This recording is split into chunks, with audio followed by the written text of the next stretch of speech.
Word problem number 77. After trimming, a young tree is now 7/8 of its original height. It must grow 7/8 meter to regain its original height. Find its original height. So ang choices, 7 meters, 8 meters, 12 meters, and 16 meters. Okay, so kung gusto niyo palang mapanood simula number 1, punta po kayo sa description. Nandun po ang link ng playlist ko para masimulan sa number 1.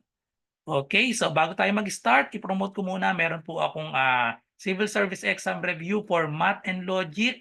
Paalala, Math and Logic lang. Baka may magtanong pa ulit na, meron po bang vocabulary? Wala, Math and Logic lang. So via Zoom for 50 pesos only.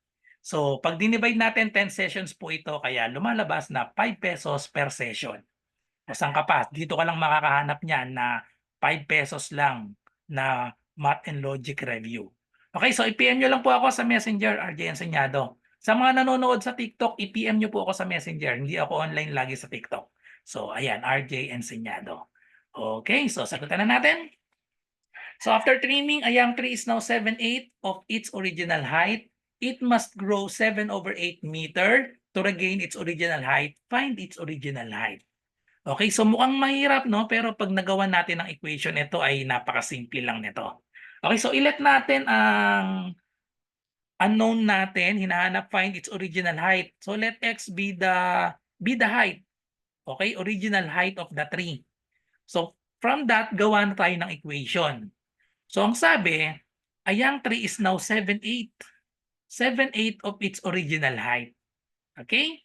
So 7/8 of original height. So ibig sabihin nun, 7/8 times yung original niya na height ay x. So it must grow 7/8 meter.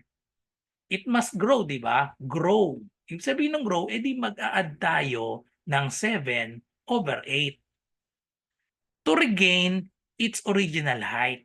Para magbalik daw sa original height, so ibig sabihin, equal siya sa x. Okay, so yan na ang ating working equation. So ang gagawin natin, just solve for x. Okay, solve lang natin ng x. X is equal to 7/8x plus 7/8. First step, may fraction tayo, tanggalin natin si denominator na 8.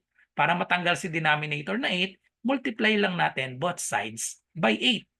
Okay, so we have 8 times x, we have 8x equals, syempre ito i-distribute yan. Or simply, cancel out lang natin yung 8. Okay, so matitira ay, itong x ilagay natin sa taas, 7x plus 7. So solve for x, so we have 8x and 7x, pagsamahin, subtract 7x to both sides at tapos na pala.